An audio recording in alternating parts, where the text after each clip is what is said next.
Do this now to feel burnout in next 5 years. Today I will share with you what you could do now to have burnout in next 5 years. You could already doing these things, but you ignoring them and not notice. If you wanted to know secrets how to prevent a burnout, how to work with burnout, check links in description of this video. There is my contacts, I would help you to solve your problem. Let's start. First one, you grabbing a lot of responsibilities on yourself. For example, you were hired as developer for current position, but you started doing some other activities that you were interested in. But now everybody thinks that you should do these activities because you already started doing it. It could be front-end developer becoming his path and started to doing backend thing, started some DevOps thing, publishing, releasing. And now you start to release every project that company got, and you became local DevOps for a lot of people. And another example, you were communicating with manager, and currently you know more about management than he is, and you started to have regular conversations with manager and he asks you how to do this better. You start doing his job instead of him. Also, short examples that I've seen in my practice. Imagine that you are a web developer. You started some consultations with designer how to do this project better, how to do this site better, how to do this button, how to do this flow. And now he is starting coming back to you each day and ask you how it's better to do these things, how it's better to optimize this flow.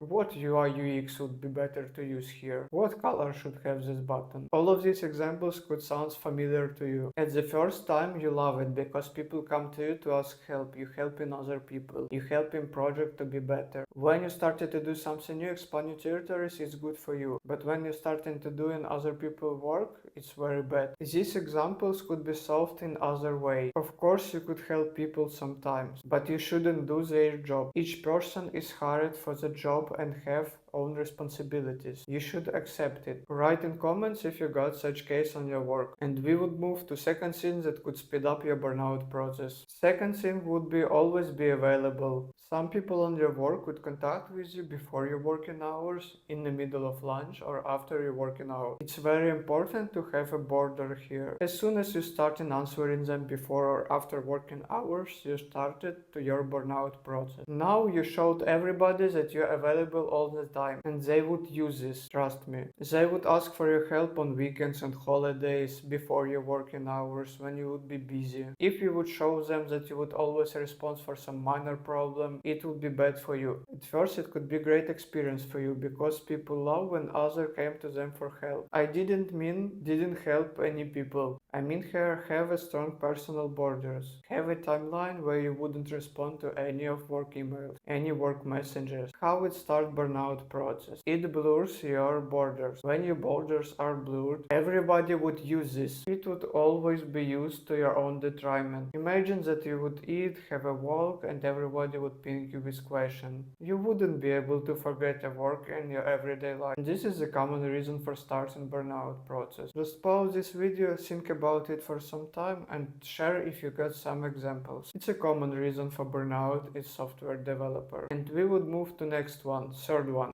Third one would be strict deadlines without purpose. Some managers in some companies are growing their employees in state of fake urgency. They have strict deadlines, but there is no meaningful release for some feature or application. They just want you to work under fire. They create critical fake emergency. They always wanted to do everything fast as possible. Example of this would be when you come in company and you have 10 tickets of highest priority. These people are waiting from you that you would complete all tickets in one time. They didn't understand health process in management company. Typically it's hardcore managers without technical backgrounds that didn't work in IT. They used to use force approach on their employees. They are screaming, shouting, and have extra emergencies that doesn't exist. In this type of work, typically you would fall some deadlines and nobody would help you. You would be guilty because you failed deadlines that wasn't real. In such companies, managers without technical experience creating deadline for developers. If you would say that it's not enough time for you to make these tasks, they wouldn't agree with you. They would force their opinion without arguments. I would recommend you never work in such environment. And we would move to next burnout tip. Fourth reason for burnout would be overtime and crunching. Crunching means that you work longer than expected. Working overtime is bad for you.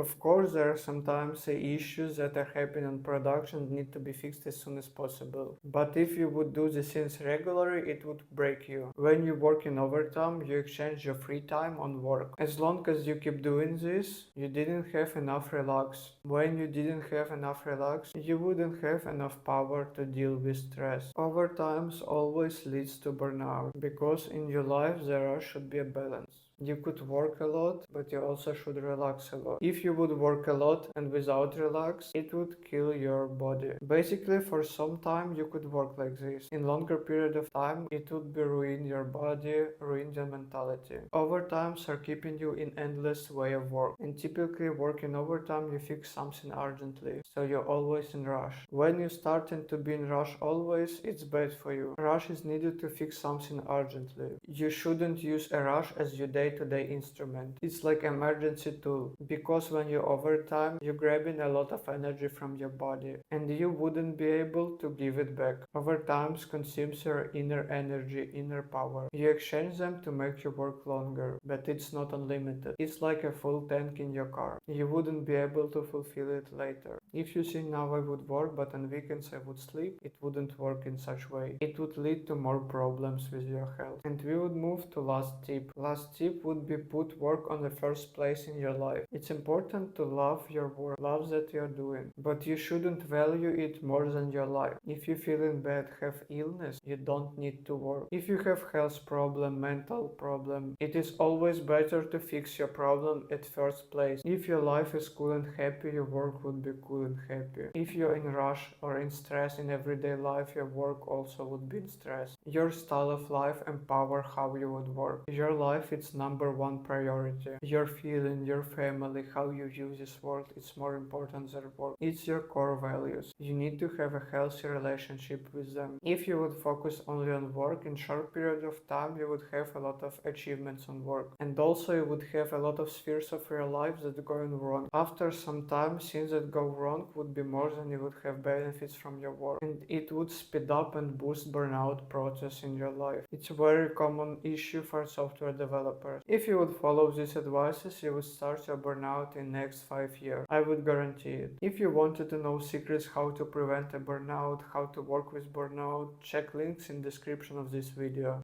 There is my contacts, I would help you to solve your problem. This was all from me for today. Bye.